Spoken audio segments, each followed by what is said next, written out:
Students, আজকে আমরা tense সম্বন্ধে ডিটেলস আলোচনা করব। ডিটেলস বলতে দেখো, যদি আমি এক্সাম্পল এরকম দেই, ফিউচার পারফেক্ট টেন্সে বা ফিউচার পারফেক্ট কন্টিনিউয়াস টেন্সে দেখো শ্যালের পরেও হ্যাভ হয়, উইলের পরেও হ্যাভ হয়। আমরা আজকে শুধু এইটা নিয়ম হিসাবে দেখব না, কেন হ্যাভ আসলো সেইটা নিয়ে আলোচনা করব। চলো আমরা আজকের টেন্স সম্বন্ধে আলোচনা করব ডিটেলসে। তুমি বা আমি যদি টেন্সটা ভালো করে না জানি, তাহলে কিন্তু 98% সেন্টেন্সে আমরা ভালো করে লিখতে পারবো না। আর আমি যদি টেন্সটা ভালো করে জেনে যাই, বা টেন্সের যত রুলস আছে, যে ব্যবহারগুলো আছে, ব্যবহারগুলো ভালো করে আমরা শিখে যেতে পারি, বা টেন্সটা আমরা ভালো করে মাথায় বুঝিয়ে ঢুকিয়ে নিতে পারি, তাহলে কিন্তু আমি 98% সেন্টেন্স একদম কারেক্টলি লিখতে পারবো, বা বলতে পারবো। বলার জন্য বা লেখার জন্য দুটোর জন্যই কিন্তু টেন্সটা ভীষণ ভীষণ ভীষণ জরুরি। ঠিক আছে? তো আজকে আমরা টেন্স নিয়ে ডিটেলসে আলোচনা করার আগে আমরা আগে জেনে নেব টেন্স কাকে বলে। টেন্স হলো, মানে লোকে যেটা জানে, মানে সচরাচর যে বইতে যেগুলো লেখা থাকে, টেন্স মানে কাল, কাল মানে সময়, মানে টেন্সটাকে সময় হিসাবে ধরে নিয়ে সেই রকমই কিন্তু চিন্তা করে। কিন্তু এর মধ্যে একটা সূক্ষ্ম ডিফারেন্স আছে। টেন্স কিন্তু শুধু কাল বা সময় না, টেন্স হলো কাল বা সময় এবং কাজের কম্বিনেশন। কাজটাকে আলাদা করে তোমাকে দেখতে হবে, সময়টাকে আলাদা করে দেখতে হবে। কাজ আর সময়কে আলাদা করে দেখে তাকে যদি কম্বাইন করতে পারো, তাহলেই কিন্তু তুমি টেন্সটা ভালো করে বুঝতে পারবে। এবার কাল কোনটা বা সময় কোনটা আর কাজ কোনটা, এটা তোমাকে কিন্তু খুব ভালো করে ডিফারেন্স করতে হবে। সময় হলো যেরকম বর্তমান সময়, অতীতের সময়, ভবিষ্যতের সময়, এই তিনটে সময় হয়। যেমন আমরা ইংরেজিতে বলি প্রেজেন্ট, আর হলো পাস্ট, আর হলো ফিউচার। আর কাজ কোনটা বলছি? ইনডেফিনিট। কাজটা কীরকম, ডেফিনিট হচ্ছে কি ইনডেফিনিট হচ্ছে? কন্টিনিউয়াস, কাজটা কি চলছে কি চলছে না, ঠিক আছে, বা রানিং আছে কি নেই। বা পারফেক্ট, কাজটা হয়ে গেছে কি বাকি আছে, বা কাজটা কত সময় ধরে চলছে। এইগুলো হলো কাজটা চলছে, এই যে কাজটা, কাজের যে ফ্লো, সেইটা হলো কিন্তু একটা পার্টে, সেটা আমরা একটা রুতে রাখতে পারি। আর একটা যেটা কলম আমি দেখব প্রথম, সেটা হলো টাইম। টাইম হলো প্রেজেন্ট, পাস্ট, ফিউচার। তো প্রেজেন্ট টাইমে কীরকম হয়, বাংলায় যদি আমি ভালো করে বুঝে নিই, তাহলে কিন্তু আমি ইংলিশটাও আমার কাছে অনেকটা ক্লিয়ার হয়ে যাবে। যেমন কীরকম হয় বাংলায়, যে আমি ভাত খাই, তারা স্কুলে যায়, সে বই পড়ে, তারা মাছ ধরে, তারা ফুটবল খেলে। ঠিক আছে? দেখা যাচ্ছে যে বাংলায় ক্রিয়ার শেষে যদি অ, তারপরে ই, এ, তারপর তেছি, তেছো, তেছেন, ইয়াছো, ইয়াছেন, তেছি, তেছি, এরকম যদি থাকে, তাহলে সেগুলো কিন্তু বর্তমান সময়ের কাজ হিসেবে বোঝা যাবে। ঠিক আছে? তাহলে বর্তমান সময় যেটাকে আমি প্রেজেন্ট বলছি, আমি বাংলায় আগে দেখে নেব যে বাংলায় ক্রিয়া শেষে কীরকম আছে। যেরকম এরকম অ, আ, এ এরকম থাকতে পারে, বা তেছি, তেছো, তেছেন এরকম থাকতে পারে, ইয়াছো, ইয়াছো, ইয়াছেন এরকম থাকতে পারে, মানে ই, তেছি, ঠিক আছে? আ তেছি মানে টাইম সহ তেছি যদি থাকে, সেরকম হতে পারে। এটা হলো। তাহলে অতীত, অতীত সময়ের কি, অতীত সময়ে, অতীত সময় ঠিক বর্তমানের মতোই যদি আমি দেখি, তাহলে সেটা কি ছিল? মানে খেলেছিল, ফুটবল খেলেছিল, ভাত খেয়েছিল, স্কুলে গিয়েছিল, স্কুলে যাইতেছিল, ঠিক আছে? স্কুলে যাওয়া হয়ে গিয়েছিল, পাস্ট টেন্স এরকম যদি হয়, বা আ উম একটা স্কুলে অনেকদিন ধরে পড়ছিল, এরকম যদি বোঝায় অতীতকালে, তাহলে কিন্তু সেটাকে আমরা বলব অতীত সময়ের কাজ। ঠিক আছে? অতীত সময়।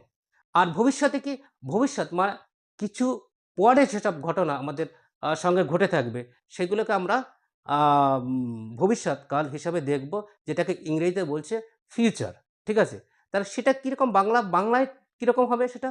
যে ইব, ব, বে, হ্যাঁ? তেব, খাইতে থাকিব এরকম। ঠিক আছে? পড়তে থাকবো এরকম। বা তুমি যতক্ষণ না আসবে ততক্ষণ আমি পড়তে থাকবো। এই যে এগুলো আছে, এগুলোকে আমরা কি বলে থাকি? এটাকে বলবো ভবিষ্যৎকাল। ঠিক আছে? তো এটা গেল একটা মানে সময়ের ম্যাটার। মানে ভবিষ্যৎকাল, বা এটাকে আমি একদম সময় হিসেবে দেখছি। এবার ওয়ার্কের যে লাইন আছে, ওয়ার্ক আমি যেটাকে বলছিলাম, ইনডেফিনিট, কন্টিনিউয়াস, পারফেক্ট আর পারফেক্ট কন্টিনিউয়াস। ঠিক আছে? এই ছকটা দেখো ইয়াতে স্ক্রিনে দেওয়া থাকবে। ওই স্ক্রিনশট নিয়ে তুমি আ ওটা বা রাখতে পারো। তারপর তুমি যদি ভিডিওটা দেখো, বা অন্য জায়গায় এটা রেখে যদি ভিডিওটা দেখো, তাহলে তোমার কিন্তু বুঝতে অনেকটা সুবিধা হবে। ঠিক আছে? তাহলে ওয়ার্কের লাইনে কি আছে?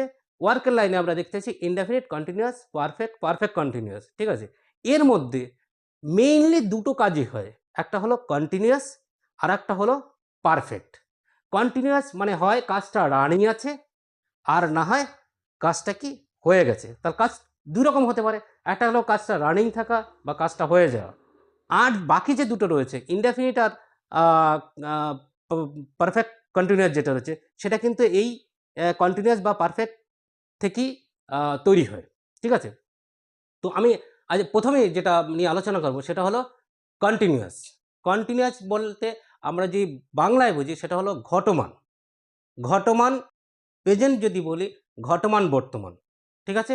মানে বর্তমান কালে কোনো কাজ ঘটে চলছে, বর্তমান কালে কিছু রানিং আছে, সেসব ক্ষেত্রে কিন্তু আমরা প্রেজেন্ট কন্টিনিউয়াস টেন্সের ব্যবহার করে থাকি। তাহলে প্রেজেন্ট কন্টিনিউয়াস টেন্সের ব্যবহার যদি আম আমরা বুঝে যাই যেটা প্রেজেন্ট কন্টিনিউয়াস হচ্ছে, তখন তার ফরমেশনটা বা তার ইয়েটা কী হবে? তার মানে সেন্টেন্স ফরমেশনটা কী হবে?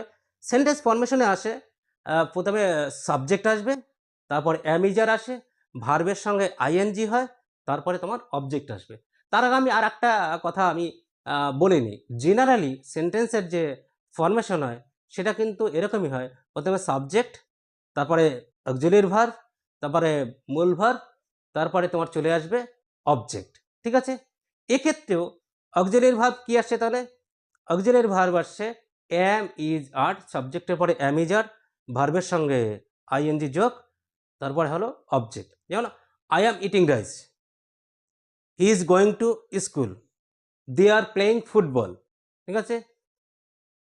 We are catching fish. তা এই যে অ্যাম, ইজ, আর এর ব্যবহারটা কখন কীরকম আসছে দেখো। যদি আই হয়, আই এর পরে অ্যাম বসবে, এরকমই মনে রাখবে। আই এর পরে অ্যাম, আর third person singular number is. I এর পরে am, third person singular number is, বাকি সমস্ত জায়গায় আর হবে। You are, they are, we are playing football, they are going to school, you are eating rice. এই ধরনের ব্যবহারগুলো কিন্তু চলে আসবে। এবার যদি আমি আমি দেখো কন্টিনিউয়াস যখন আলোচনা করবো, সমস্ত কন্টিনিউয়াসই আলোচনা করবো। এবার পাস্ট কন্টিনিউয়াস। পাস্ট কন্টিনিউয়াস কী হবে? তাহলে অতীতকালে কোনো কাজ রানিং ছিল বা অতীতকালে কোনো কাজ চলছিল এরকম যদি বোঝায়, তাহলে সেক্ষেত্রে কিন্তু পাস্ট কন্টিনিউয়াস টেন্স হবে। পাস্ট কন্টিনিউয়াস এখানে কিন্তু খুব একটা বেশি তোমার ডিফারেন্স নেই। প্রেজেন্ট কন্টিনিউয়াসের সঙ্গে পাস্ট কন্টিনিউয়াস অতীতকালে চলছিল, চলিতেছিল, তে ছিল, তে ছিলেন, তে ছিলেন, এরকম যদি থাকে তাহলে কিন্তু পাস্ট কন্টিনিউয়াস টেন্স হবে। তো এক্ষেত্রে শুধু চেঞ্জেস যেটা তোমার দেখতে হবে, চেঞ্জেসটা কি হয়? যে প্রেজেন্ট টেন্সে যেটা অ্যাম, ইজ, আর ছিল অক্সিলিয়ারি ভার্বের, আর কিচ্ছু চেঞ্জ না। অক্সিলিয়ারি ভার্ব সেইটাই ওয়াজ, ওয়ার হয়ে যাবে। তা ওয়াজ কোনটা হচ্ছে? অ্যাম আর ইজটা হয়ে যাবে ওয়াজ, আর হয়ে গেল ওয়ার। তার মানে আই অ্যাম ইটিং রাইস সেটা পাস্ট কন্টিনিউয়াস হয়ে গেল I was eating rice. He is playing football, ওখানে হয়ে গেল he was playing football. You are catching fish, you were catching fish. We are playing football, এটা past কন্টিনিউয়াসে কি হবে? We were playing football. ঠিক আছে? আর সিম্পলি তুমি যদি প্রেজেন্ট কন্টিনিউয়াসটা বুঝে যাও, পাস্ট কন্টিনিউয়াস বুঝতে তোমার কোনো অসুবিধা হবে না। ঠিক আছে? এইবার আমি চলে যাব future continuous tense. Future continuous কি? ভবিষ্যৎকালে কোনো কাজ চলতে থাকবে। ভবিষ্যতে কোনো কাজ চলতে থাকবে এরকম যদি বোঝায় দেয় তাহলে কিন্তু হবে ফিউচার কন্টিনিউয়াস টেন্স। তা এর ফরমেশনটা কি হয়? প্রথমে সাবজেক্ট তো থাকবেই, শ্যাল উইল আসবে। ঠিক আছে?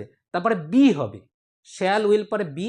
বি কেন? আমরা যেরকম প্রেজেন্ট কন্টিনিউয়াসে কি ব্যবহার করেছিলাম? অ্যাম, ইজ, আর, এগুলোকে বি ভার্ব বলা হয়। ঠিক আছে? ফিউচারে কিন্তু শুধু বি লিখবো আমি। আই যদি সাবজেক্ট প্রথমে বসাই, তারপরে শ্যাল উইল, তারপরে বি, তারপর ভার্বের সঙ্গে আইএনজি যোগ, তারপরে অবজেক্ট। যার আই অ্যাম ইটিং রাইস, আর ফিউচার কন্টিনিউয়াসে কি হবে? I shall be eating rice. এখানে শুধু শ্যালটা আসবে। এই শ্যাল বা উইল কি হিসাবে আসে সেটা তোমরা জানো। ফার্স্ট পার্সনে শ্যাল বসে, আর সেকেন্ড থার্ড পার্সনে উইল বসবে। He will be playing football, সে ফুটবল খেলতে থাকবে। You will be catching fish, তুমি মাছ ধরতে থাকবে। তাহলে এইটা গেল আমাদের কন্টিনিউয়াসের আমরা চারটেই আলোচনা করলাম। চারটে কি মানে তিনটে টেন্সেরই আম, আলোচনা করে নিলাম। এবার আমি চলে যাব পারফেক্টে। পারফেক্টের মানেটা কি দেখো। পারফেক্ট মানে হলো পুরা গঠিত। পুরা গঠিত মানে বাংলায় যদি দেখি পুরা গঠিত মানে পুরোপুরি কাজটা হয়ে গেছে। কাজটা অলরেডি কমপ্লিটেড, কাজ যেটা হয়ে গেছে, তাহলে বললাম না টেন্সের এই দুটোই মেইন। একটা হলো কাজ রানিং আছে, হয় কাজটা রানিং থাকবে না কাজটা হয়ে যাবে। আর আর আরগুলো দেখবে সেটা একটা মিডলের ব্যাপার বা দুটো কম্বাইন করে হচ্ছে, এরকম একটা ম্যাটার চলে আসছে। তাহলে পুরাগঠিত মানে আমি যদি বর্তমানকালে বলি তাহলে বর্তমানকালের পুরাগঠিত, অতীতকালের পুরাগঠিত মানে অতীতকালের মধ্যে তাহলে দুটো কাজ থাকবে, তার মধ্যে একটা আগে হয়ে যাবে, ঠিক আছে। ভবিষ্যৎকালে পুরোগঠিত হবে, ভবিষ্যৎকালে পুরোগঠিত মানে কি, ভবিষ্যৎকালে দুটো কাজ হবে, তার মধ্যে দেখা যাবে একটা কাজ ফিনিশ হয়ে যাবে, তারপর আর একটা কাজ হবে, এরকম একটা ম্যাটার চলবে, ঠিক আছে, বা এরকম একটা ম্যাটার হবে। তাহলে তোমার যেটা সেন্স, যেটা পারফেক্ট মানে হলো পারফেক্টলি তোমার মাথায় ঢুকাতে হবে, সেটা হলো পুরাগঠিত। মানে পুরাগঠিত, পুরোপুরি ঘটনা ঘটে গেছে, পুরোপুরি কাজটা কমপ্লিট হয়ে গেছে। তাহলে এই রকম যদি প্রেজেন্ট পারফেক্ট হয়, বর্তমান সময়ের পুরোগঠিত কি হবে, বর্তমান কালের কোনো কাজ, বর্তমান সময়ের কোনো কাজ যদি কাজটা হয়ে যায়, আমরা সিম্পলি যেটা বুঝে যাই কাজটা অলরেডি হয়ে গেছে, রেজাল্ট আছে। রেজাল্ট আছে কীরকম, ধরো আমি আমি যদি বলি আমি ভাত খেয়েছি, ঠিক আছে, আমি ভাত খেয়েছি, এটা যদি সেন্সটা তুমি ঠিকঠাক নিতে পারো, সেন্সটা কী হচ্ছে, আমি ভাত খেয়েছি মানে আমি কোনো বাড়িতে গেলাম, তারপর সে বলে আসো বাবা ভাত খেতে আসো, বা চলো আমরা ভাত খেতে যাবো, তুমি ভাত খেতে চলো। তারপর বলছে না না আমি তো এইমাত্র ভাত খেয়েছি, ঠিক আছে, আমি এইমাত্র ভাত খেয়েছি।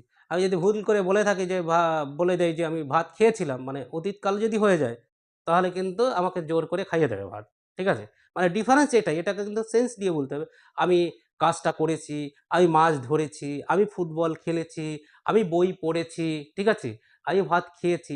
এই সেন্সটা কিন্তু খুব ভালো করে মধ্যে নিতে হবে, তাহলে তুমি বুঝতে পারবে কিন্তু খেয়েছি আর খেয়েছিলাম মধ্যে কিন্তু একটা বিরাট ডিফারেন্স রয়েছে।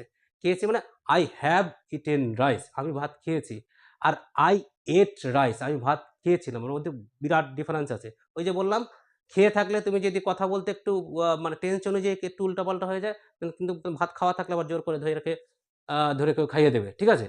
তো এর ফরমেশনটা কি হয়, জেনারেল ফরমেশন যেটা আছে সেটা বললাম, প্রথমে সাবজেক্ট, তারপরে অক্সিলিয়ারি ভার্ব, ভার্বের পাস্ট পার্টিসিপেল ফর্ম। ভার্বের পাস্ট পার্টিসিপেল ফর্ম মানে হলো ভার্বের থার্ড ফর্ম যেটাকে বলছি আমরা, ঠিক আছে। এর মধ্যে আমি বলে নিই ভার্বের টোটাল কটা ফর্ম হয় বলো তো। ভার্বের টোটাল ৫টা ফর্ম হয়। একটা ফর্ম কি আছে, একটা ফর্ম আছে মূল ভার্ব যেটাকে বলছি, ঠিক আছে, ফার্স্ট ফর্ম। আরেকটা হচ্ছে সেকেন্ড ফর্ম যেটা পাস্ট ফর্ম। আরেকটা হলো থার্ড ফর্ম যেটা ভার্বের পাস্ট পার্টিসিপেল ফর্ম। আরেকটা কি আছে, ভার্বের সঙ্গে আইএনজি যোগ হবে, ঠিক আছে। আরেকটা কি হয়, ভার্বের সঙ্গে কখনো এস বা ইএস যোগ হয়, এরকম কিন্তু ৫টা ফর্মে হয়। তাহলে থার্ড ফর্ম আমরা যখন বলবো সেটা কিন্তু ভার্বের হলো পাস্ট পার্টিসিপেল ফর্ম। মনে রাখার উপর কি, পারফেক্ট টেন্সে, সমস্ত পারফেক্ট টেন্সের টেন্ডেন্সি হলো ভার্বের পাস্ট পার্টিসিপেল ফর্ম নেওয়া বা থার্ড ফর্ম নেওয়া, ঠিক আছে। তাহলে সাবজেক্ট, হ্যাভ হ্যাজ, ভার্বের পাস্ট পার্টিসিপেল ফর্ম, তারপর অবজেক্ট, ঠিক আছে। আই হ্যাভ ইটেন রাইস, এই কথাটা মানে আমি ভাত খেয়েছি, মানে পেটের মধ্যে এখনো আছে, আর খিদে পাইনি এখনো, আমি ভাত খেয়েছি। আমি চিঠি লিখেছি, ঠিক আছে, এই চিঠিটা লিখে উঠলাম, হ্যাঁ। কেউ জিজ্ঞেস করলে এই তুই কাজটা করেছিস কিনা, হ্যাঁ আমি চিঠি লিখেছি। আমি মাছ ধরেছি, মানে মাছ এখনো আছে, ঠিক আছে, ধরেছিলাম না ধরেছি, ঠিক আছে। বর্তমানকালের পুরাগঠিত বা পুরোপুরি ঘটে গেছে, এরকম হলে তাহলে কিন্তু আমরা সেই ফরমেশনটা সিম্পলি যে ফরমেশন থাকে সেন্টেন্সে, সেই ফরমেশন অনুযায়ী তাহলে সাবজেক্ট, হ্যাভ হ্যাজ, আর ভার্বের past participle object. Have has কোথায় বসে, তা হ্যাভ বসবে সমস্ত জায়গায় এক্সেপ্ট ভার্বের থার্ড পারসন সিঙ্গুলার নাম্বার যদি হয় সেখানে হ্যাজ বসে। মনে রাখার উপায়, থার্ড পারসন সিঙ্গুলার নাম্বার হলে সেটা সেখানে বসবে হ্যাজ, আর বাকি সমস্ত জায়গায় হ্যাভ বসবে। হি হ্যাজ, বা কোনো একটা যদি নাম বলো, রাম শ্যাম যদু মদিন রহিম যা বলো, তারপরে হ্যাজ বসবে। আর যদি সেকেন্ড পারসন বা প্লুরাল নাম্বার হয়, বা ফার্স্ট পারসন সিঙ্গুলার নাম্বার বা প্লুরাল নাম্বার যাই হোক, তারপরে কিন্তু হ্যাভ বসবে, ঠিক আছে। হয়ে গেল প্রেজেন্ট পারফেক্ট টেন্স। এবার আমি চলে যাব past perfect tense. Past perfect tense মানে অতীতকালে কোনো একটা কাজ হয়ে গিয়েছিল, ঠিক আছে। এটা যদি আমরা একটু মানে আরেকটা রেফারেন্স নিয়ে বলি, তাহলে কিন্তু বুঝতে একটু সুবিধা হয়। মানে সমস্ত বইতে এরকমই লেখা থাকে। মানে তুমি যদি এমনি মাথায় রাখো, তাহলে অতীতকালের পুরা গঠিত মানে অতীতকালে ঘটনা ঘটেছিল, তার আগেই ঘটে গিয়েছিল। তা এটা বুঝতে বাচ্চাদের একটু অসুবিধা হয়। তা তুমি যদি এরকম মনে রাখো বা তোমরা যদি এরকম মনে রাখো তাহলে সুবিধা হবে। সেটা হলো অতীতকালে যে দুটো ঘটনা ঘটে, ঠিক আছে? দুটো ঘটনার মধ্যে যেটা আগে ঘটবে সেইটাকে আমরা বলবো তার ফরমেশন যেটা হবে বা সেটাকে আমরা বলবো পাস্ট পারফেক্ট। আর যেটা পরে ঘটবে সেটা হলো পাস্ট ইনডেফিনিট। সিম্পলি এটা সমস্ত বইতে লেখা আছে, উদাহরণ-ফুদাহরণ দেওয়া থাকবে। তাহলে তোমাকে বুঝতে হবে যে অতীতকালের মধ্যে আগে ঘটা ঘটনা কিনা। তার ফরমেশনটা এরকম হবে, প্রথমে সাবজেক্ট, তারপর হ্যাভ হ্যাজের শুধু হ্যাড করে নেবে, আর কিচ্ছু না। প্রেজেন্টে যেটা ছিল, প্রেজেন্টে হ্যাভ হ্যাজ ছিল, সাবজেক্ট হ্যাভ হ্যাজ ভার্বের পাস্ট পার্টিসিপাল ফর্ম অবজেক্ট।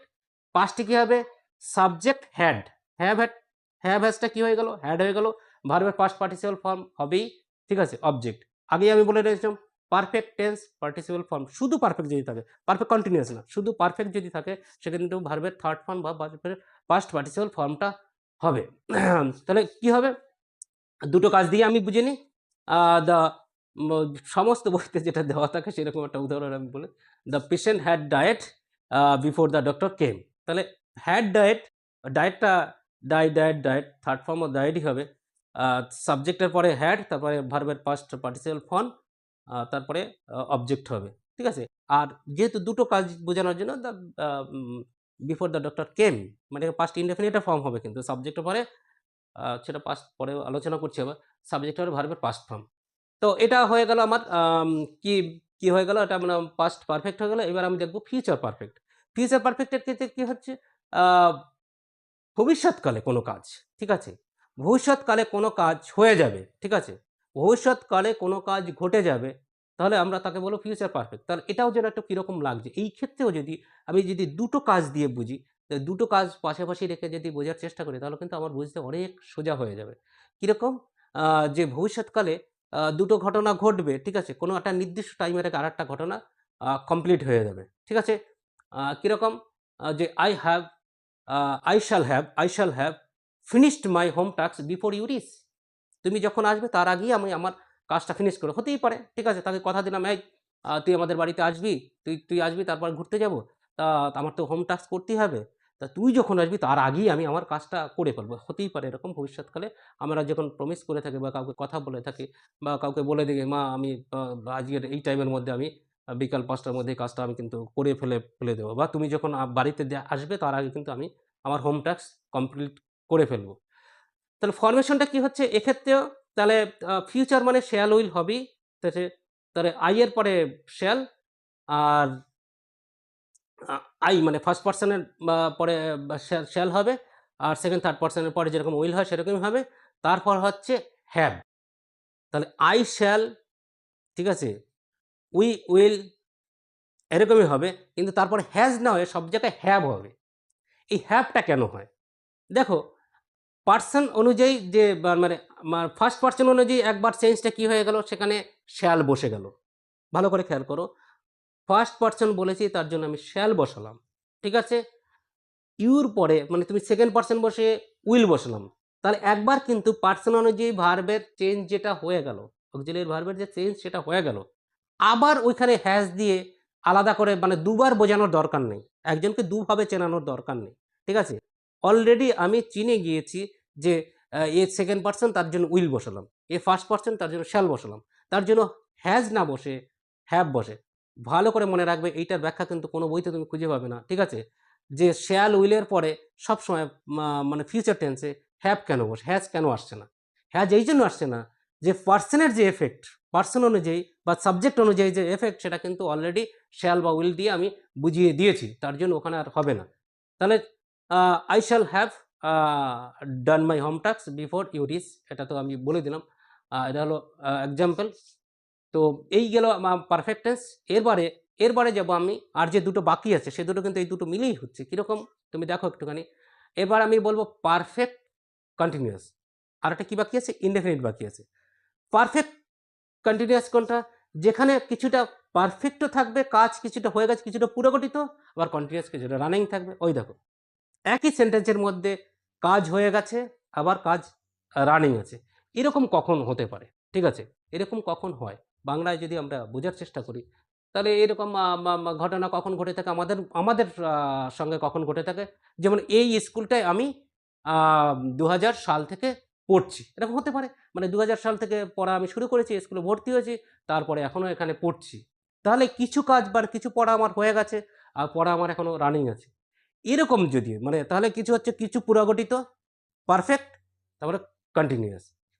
কিন্তু এই ক্ষেত্রে এইটা কথাটা বলতে তোমাদের আচ্ছা এই কথা বলতে তোমাদের আরেকটা কথা আমি বলে যাই। সেটা হলো তোমার আরেকটা জিনিস একটুখানি মাথায় রাখতে হবে, সেটা কন্টিনিউয়াস যেখানে থাকবে, কন্টিনিউয়াস যেখানে তুমি লেখা পাবে, কন্টিনিউয়াস হলেই কিন্তু ভার্বের সঙ্গে আইএনজি যোগ হবে। ঠিক আছে? আমি বলছি শুধু পারফেক্ট যদি থাকে তবে ভার্বের পাস্ট পার্টিসিপল ফর্ম হয়। শুধু পারফেক্টে ভার্বের পাস্ট পার্টিসিপল ফর্ম। এখানে আছে পারফেক্ট কন্টিনিউয়াস। দুটো আছে যখন, তাহলে কিন্তু ভার্বের সঙ্গে ওই যে কন্টিনিউয়াসের যে ফোর্স, কন্টিনিউয়াসের ফোর্স বেশি, মানে সে রানিং, তার মধ্যে জোর বেশি, রানিং আছে তার মানে জোর বেশি, তার ফোর্স অনুযায়ী ভার্বের সঙ্গে কিন্তু আইএনজি যোগ হবে। ঠিক আছে? তো ফরমেশনটা কি? সাবজেক্ট হ্যাভ বিন বা হ্যাজ বিন, তারপরে ভার্বের সঙ্গে আইএনজি যোগ, অবজেক্ট। এই বিনটা কেন আসলো তাহলে? বিন আসছে সেখান থেকে। বিন অ্যাকচুয়ালি বিনটা কি? বিন হলো দেখো অ্যাম ইজ আর এর past participle form, third form. Am is are এর থার্ড ফর্মে, অ্যাম ইজ আর এর সেকেন্ড ফর্ম হলো ওয়াজ আর, থার্ড ফর্ম হলো বিন। তাহলে পারফেক্ট বলছি, পারফেক্টের তো কিছু থার্ড ফর্ম কিছু থাকতে হবে। আগেই বলছিলাম পারফেক্ট হলে থার্ড ফর্ম থাকে, পারফেক্ট আর চুজ করে কাকে? থার্ড ফর্মকে, ভার্বের। তার নিজে তো পায়নি, কন্টিনিউয়াস তাকে বাগিয়ে নিয়েছে। মূল ভার্ব যে তার সঙ্গে আইএনজি যোগ করে তার জোর সে খাটিয়ে নিয়েছে। তাহলে পারফেক্ট আমি কি করে বোঝাবো? পারফেক্টের জন্য কিন্তু এখানে বিন আসবে। তাহলে সাবজেক্ট হ্যাভ বিন বা হ্যাজ বিন, ভার্বের সঙ্গে আইএনজি যোগ, অবজেক্ট। তাহলে I have been reading in this school since 2020। 2020 সাল থেকে আমি এই স্কুলে পড়ছি। তো এইখানে আমি আর একটা কথা তোমাদের একটুখানি বলে নেব। দেখো, পয়েন্ট অফ টাইম মানে পিরিয়ড অফ টাইম যদি বলে, পিরিয়ড অফ মানে একটা নির্দিষ্ট টাইম, একটা মানে ডিউরেশন যদি বোঝায়, তাহলে কিন্তু তোমাকে ফর ব্যবহার করতে হবে। ঠিক আছে? He has been suffering from fever for 7 days, মানে এটা হলো period of time. Period of time যে কোনো টাইম হতে হবে। ফর 7 days সে শুক্রবার থেকে 7 দিন ভোগ করতে পারে, বৃহস্পতিবার থেকে 7 দিন ভুগতে পারে, বা রবিবার থেকে, আমি জানি না, মানে শুধু আমি ডিউরেশনটা বলে দিলাম যে 7 দিন ধরে ভুগছে। এই ক্ষেত্রে হবে কি হলো? ফর। আর যদি আমি পয়েন্ট একটা বলে দিচ্ছি, মন্ডে থেকে it has been raining heavily since Monday, তখন কিন্তু পয়েন্ট অফ টাইম চলে আসছে। পয়েন্ট অফ টাইমের ক্ষেত্রে আমি কিন্তু সিন্সটা ব্যবহার করব। ঠিক আছে? তো এইটা ফরমেশনের সঙ্গে এটা যদি তুমি মনে রাখো তাহলেই হয়ে যাবে।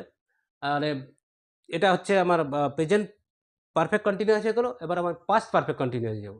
পাস্ট পারফেক্ট কন্টিনিউয়াস কি? তাহলে অতীতকালে কোনো একটা কাজ চলছিল, দেখো তার মধ্যে পারফেক্ট আছে, অতীতকালে পারফেক্ট আছে, আবার কন্টিনিউয়াস আছে, আবার অতীত, মানে এইগুলো একটু সূক্ষ্মভাবে যদি মাথায় রাখো তাহলে কি হবে? তাহলে অতীতকালে একটা নির্দিষ্ট টাইম অবধি কোনো একটা কাজ শুরু হয়ে সে অবধি চলছিল। অতীতকালে একটা নির্দিষ্ট টাইম অবধি, হ্যাঁ, কোনো একটা কাজ আগে শুরু হয়ে চলছিল। তার মধ্যে আগে শুরু হয়ে কেন বলছি? পুরগঠিত থাকতে হবে, তার মধ্যে পারফেক্ট থাকতে হবে, তার মধ্যে রানিং থাকতে হবে, কন্টিনিউয়াস থাকতে হবে। আরটা যেহেতু মানে ঘটনাটা অতীতকালের, তাহলে ঘটে গেছে অলরেডি, সেরকম একটা জিনিস আমাকে বোঝাতে হবে বা আমাকে ভাবতে হবে, বা আমি এইরকম যদি কোথাও দেখি সেইখানে কিন্তু প্রেজেন্ট পাস্ট পারফেক্ট কন্টিনিউয়াস এর যে ফর্ম হয় সেই ফর্মটা আমি ব্যবহার করব। তাহলে এটা কীরকম হবে? সিম্পলি যদি তুমি দেখো তাহলে প্রেজেন্টে কী হচ্ছে? সাবজেক্ট হ্যাভ বা হ্যাজ, এরপরে বিন, ভার্বের সঙ্গে আইএনজি যোগ। ওখানে কিন্তু সাবজেক্ট হ্যাভ হ্যাজটা সবসময় পাস্ট টেন্সে হ্যাড হয়ে যায়। হ্যাড, তারপর বিন, ভার্বের সঙ্গে আইএনজি যোগ, তারপরে একটা পিরিয়ড অফ টাইম অবধি তুমি বলে দেবে অতীতকাল বোঝানোর জন্য। তাহলে একই কথা, একই রকম আনসার, উদাহরণ আমি দিতে পারি এখানে।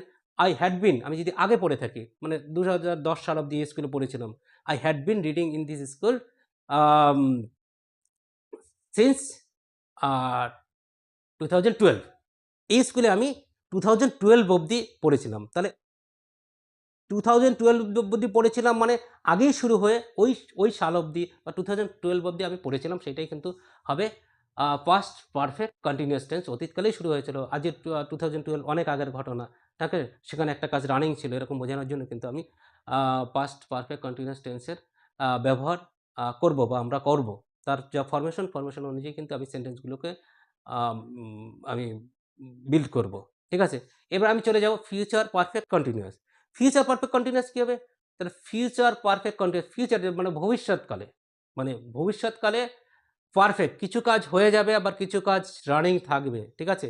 ফিউচার পারফেক্ট কন্টিনিউয়াস, অতীত মানে ভবিষ্যৎকালে কোনো কাজ হয়ে গিয়েও তারপরে রানিং থাকবে, এরকম যদি হয়।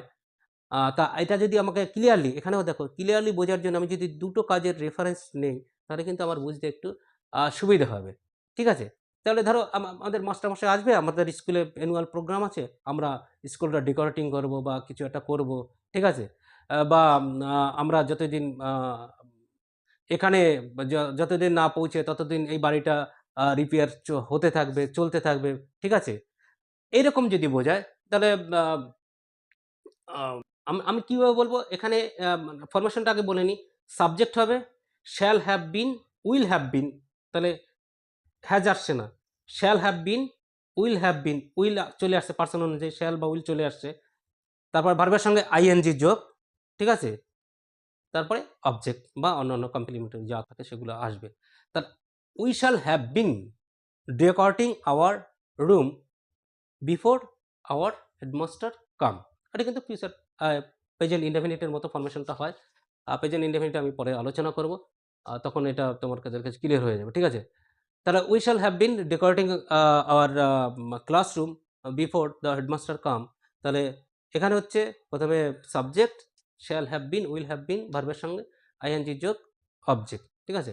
তো এটা হলো পারফেক্ট কন্টিনিউয়াস যেটা আছে তার যে যে ৩ টে সময়, আমি সময় বলবো, প্রেজেন্ট, পাস্ট, ফিউচার, ৩ টে নিয়ে আমরা আলোচনা করব।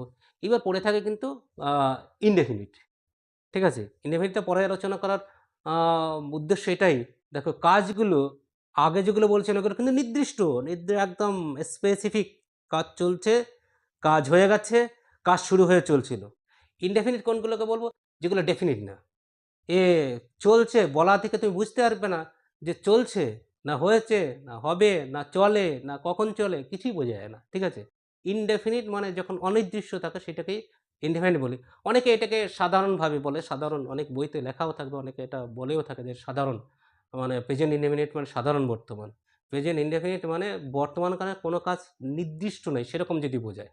তা নির্দিষ্ট নাই এই কথাটা দিয়ে তুমি সমস্ত কিছু ব্যাখ্যা করতে পারবে। সমস্ত কিছু।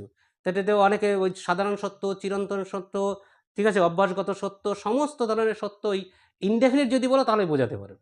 ঠিক আছে? এছাড়া অন্য কিছুতে বোঝাবে না। যেমন এই দেখো, এটা একটা বড় পুকুর।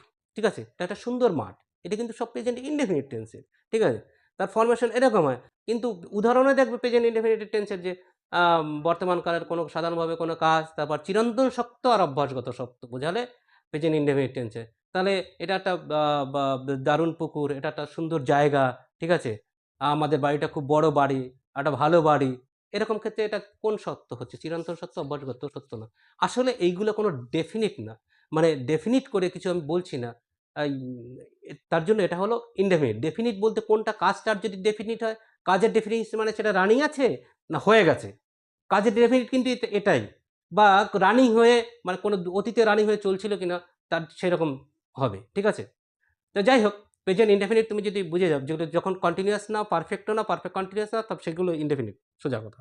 বর্তমান কালের হলো প্রেজেন্ট ইনডেফিনিট, পাস্ট হলো পাস্ট ইনডেফিনিট, ফিউচারে যেরকম হয় তা ফিউচার ইনডেফিনিট। ফরমেশনটা কি? ফরমেশন হলো সিম্পল ফরমেশন। ঠিক আছে? বেসিক ফরমেশন, সেন্টেন্সের বেসিক ফরমেশন আমরা কি বলেছিলাম? সাবজেক্ট, ঠিক আছে? অক্সিলিয়ারি ভার্ব, তারপরে কি আছে? অক্সিলিয়ারি ভার্ব হওয়ার পরে মেইন ভার্ব, তারপরে অবজেক্ট। এই ক্ষেত্রে, ঠিক আছে, অক্সিলিয়ারি ভার্ব সাধারণত তুমি দেখবে না। ইনডেফিনিটের ক্ষেত্রে মানে ওই ইনডেফিনিটের অক্সিলিয়ারি ভার্ব কোনগুলো? আসলে তোমাকে আগে চিন্তা করো অক্সিলিয়ারি ভার্ব কোনগুলো? অক্সিলিয়ারি ভার্ব এগুলো: am, is, are, were, was, were, shall, will, have, has, had, ঠিক আছে? Been, do, does, did. ঠিক আছে? তুমি ১ম এ দেখে মনে হবে যে অনেক বইতে লেখাও এরকম থাকে। যে সাবজেক্ট, মূল ভার্ব, অবজেক্ট। আচ্ছা তুমি নেগেটিভ বলো তো তখন কি করবে? সাবজেক্ট, মূল ভার্ব, অবজেক্ট বুঝলাম। আই ইট রাইস, কিন্তু আমি ভাত খাই না, তখন তুমি কি করবে? যদি বলি আমি ভাত খাই না, তাহলে I do not eat rice. এই দুটো কিন্তু অক্সিলিয়ারি ভার্ব এসে গেছে। সেজন্য আমি আগেও বলেছিলাম, আবার ক্লিয়ার করে দিচ্ছি, কিন্তু সেন্টেন্সের যে বেসিক ফর্ম হয় সেটাই কিন্তু হয় মানে সাবজেক্ট, তারপরে অক্সিলিয়ারি ভার্ব, তারপরে মূল ভার্ব, তারপরে অবজেক্ট। মানে বেসিক্যালি তুমি যদি দেখো তাহলে দেখবে যে না, এতে কোনো অক্সিলিয়ারি ভার্ব নেই। যেন আই, ইট, আই, সাবজেক্ট, মূল ভার্ব, অবজেক্ট এইরকমই পড়ানো হয়। পড়তে আমি অনেক বইতেই দেখছি, পড়তে মাথা খারাপ। কিন্তু তুমি যদি বিয়ে করো, একে তুমি নেগেটিভ করো, এখানে ইন্টারোগেটিভ করো, তখন তখন কি হবে? He plays football. সে ফুটবল খেলে। মানলাম এখানে সাবজেক্ট, মূল ভার্ব, অবজেক্ট ঠিক আছে। সে ফুটবল খেলে না। তখন কি হবে? He does not play football. এই ডাজটা কি আসলো? ঠিক আছে? তাহলে ডাজ নট, এই ডাজটা কিন্তু অক্সিলিয়ারি ভার্ব। এখানে আরেকটা কথা বলে নিই। এই ডাজটা কি, হি প্লেস ফুটবল বলছিলাম। তাহলে যদি subject third person singular number হয়, তাহলে ভার্বের শেষে কি হয়? এস বা ইয়ের যোগ হয়। ঠিক আছে? আর এই যে আমি ডুটা নিয়ে আসলাম, ডু অ্যাকচুয়ালি মেন ভার্ব, সেই ডুটা এখানে ডাজ হয়ে গেল। কেন? নট বসাতে গেলে আমাকে অক্সিলিয়ারি ভার্ব নিয়ে আসতে হবে। অক্সিলিয়ারি ভার্বের পরেই নট বসে। ঠিক আছে? হি ডাজ নট তখন প্লেস হবে না, আবার প্লে ফুটবল হয়ে যাবে। ওই যে আগেরবার বলছিলাম শ্যাল হ্যাভ, উইল হ্যাভে যে এস বা ইয়েস ভার্বের সঙ্গে বসেছিল, সেই এস আবার এখানে ডু এর সঙ্গে যখন বসিয়ে নিয়েছি, ডু এর সঙ্গে একবার আমি এস বা ইয়েস বসালাম, পরে আবার কিন্তু আমি প্লেসের সঙ্গে বা মূল ভার্বের সঙ্গে আবার এস বসাতে পারি না। একবার যদি আমি চিনিয়ে দিই একজনকে, দ্বিতীয়বার চেনানোর দরকার নেই।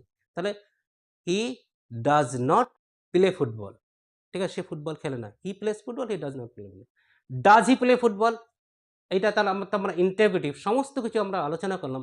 সমস্ত কিছুর মধ্যেই দেখা যাচ্ছে যেখানেও আমি অক্সিলিয়ারি ভার্ব খুঁজে পেলাম। অক্সিলিয়ারি ভার্ব যদি থাকে, ঠিক আছে? অক্সিলিয়ারি ভার্ব সেন্টেন্সের মধ্যে থাকে, তোমাকে অক্সিলিয়ারি ভার্ব আইডেন্টিফাই করতে হবে। অক্সিলিয়ারি ভার্বকে যদি তুমি সাবজেক্টের আগে নিয়ে আসো, তাহলে কিন্তু তোমার ইন্টারোগেটিভ সেন্টেন্স হয়ে গেল। তুমি যদি সমস্ত টেন্স জেনে যাও, তারপরে দেখবে না অক্সিলিয়ারি ভার্ব খুঁজে বা সাবজেক্টের আগে নিয়ে আসো, তাহলে কিন্তু হয়ে গেল তোমার ইন্টারোগেটিভ সেন্টেন্স। তাহলে অ্যাফার্মেটিভ থেকে ইন্টারোগেটিভ হয়ে যাবে, শিখতে কোনো অসুবিধা নেই। আর যদি অক্সিলিয়ারি ভার্ব থাকে, নেগেটিভ যদি তুমি করতে যাও, না বোধক নয়ার্থক বাক্য যদি করতে যাও, অক্সিলিয়ারি ভার্বের পর সে নট বসাবে। অক্সিলিয়ারি ভার্ব আর মেইন ভার্বের মাঝখানে নট বসাতে হয়। ঠিক আছে? তাহলে এ দুটো একটু প্র্যাকটিস করে নেবে, কোনো অসুবিধা নেই। আর প্রেজেন্ট ইনডেফিনিটের পরে আমি চলে আসবো পাস্ট ইনডেফিনিট। পাস্ট ইনডেফিনিট কি? তাহলে এখানে দেখ সাবজেক্ট, মূল ভার্বের পাস্ট ফর্ম, অবজেক্ট এরকম হয়ে থাকে, এরকম বলবে সাবজেক্ট মূল, ম্যাক্সিমাম বইতে আর ভিডিওতে আলোচনা থাকে সাবজেক্ট, মূল ভার্ব, অবজেক্ট। কিন্তু সে যদি এটাকে আমি নেগেটিভ করি, ঠিক আছে? হি এট রাইস। সে ভাত খেয়েছিল। He did not eat rice. ঠিক আছে? এই দেখো আবার এই যে ডিড, পাস্টের যেটা মানে পাস্টের জন্য যে পাস্ট ফর্ম করার জন্য যেটা পাস্ট টেন্স লেখার জন্য আমি যেটা করলাম, ডুকে ডিড করে দিলাম। তখন আর এইটাকে এট বলবো না। হি এট রাইস। সে ভাত খেয়েছিল। He did not eat rice. তখন আবার এট দিও না। ঠিক আছে? তো এইটা কিন্তু খুব মনে রাখতে হবে। বাচ্চারা ম্যাক্সিমাম এখানেই ভুল করে বসে। আরেকটা জায়গায় ভুল করে। দেখো ওই নেগেটিভ করতে গেলে যেন he ate nice, he ate rice, he not ate rice. বাচ্চারা এরকম ভাবে যে নট জন্য তো শুধু নট নিয়ে আসলেই হয়ে যাবে। তাদের মাথায় থাকে না, বা বড়রাই অনেক সময় চিন্তা করে না যে অক্সিলিয়ারি ভার্বের পরেই নট আসবে। ঠিক আছে? তো এইটা গেল আমার তাহলে পাস্ট ইনডেফিনিট, সাবজেক্ট, জেনারেলি যেটা সাবজেক্ট, মূল ভার্বের পাস্ট ফর্ম, অবজেক্ট। কিন্তু তোমার মাথায় রাখতে হবে যদি নেগেটিভ বা ইন্টারোগেটিভ করতে যাই, তাহলে কিন্তু আমাকে অক্সিলিয়ারি ভার্ব নিয়ে আসতে হবে, ডিড। ঠিক আছে? প্রেজেন্টের ক্ষেত্রে ডু ডাস, আর পাস্টের ক্ষেত্রে ডিড নিয়ে আসতে হবে। ঠিক আছে? আর এটারও ফিউচার ইনডেফিনিটে কী হবে? ফিউচার ইনডেফিনিটে আর কিছুই না। Future indefinite same to same present indefinite, শুধু শ্যাল উইল ফিউচারে থাকে, সেই শ্যাল উইলই আসবে। আর একদম indefinite, present indefinite. I thrice, I shall, it thrice, বেশ। আর কিছু না। ফিউচার ইনডেফিনিটের মধ্যে অত কিছু এই নেই। আর ইনডেফিনিট মানে যেটা ডেফিনিট হবে না, নির্দিষ্ট হবে না, সেটাই ইনডেফিনিট। ঠিক আছে? আশা করি বা টেন্স সম্বন্ধে তোমাদের যদি কারো কোনো কনফিউশন থেকে থাকে, এই ভিডিওটা দেখার পরে তোমাদের সেই কনফিউশন দূর হয়ে যাবে। আর আমার যে ছকটা দেওয়া আছে, ঠিক আছে? যে চার্টটা দেওয়া আছে, ছক না চার্ট যেটা দেওয়া আছে, চার্টটা দেখে যদি তোমরা আরেকটু চিন্তা করো আর বারবার এই ভিডিওটা দেখো, তাহলে কিন্তু টেন্স সম্বন্ধে সমস্ত যে ধোঁয়াশা বা যে মিসকনসেপশন তোমাদের মধ্যে ছিল, সেগুলো দূর হয়ে যাবে। তো আজকের এই অবধি, টাটা।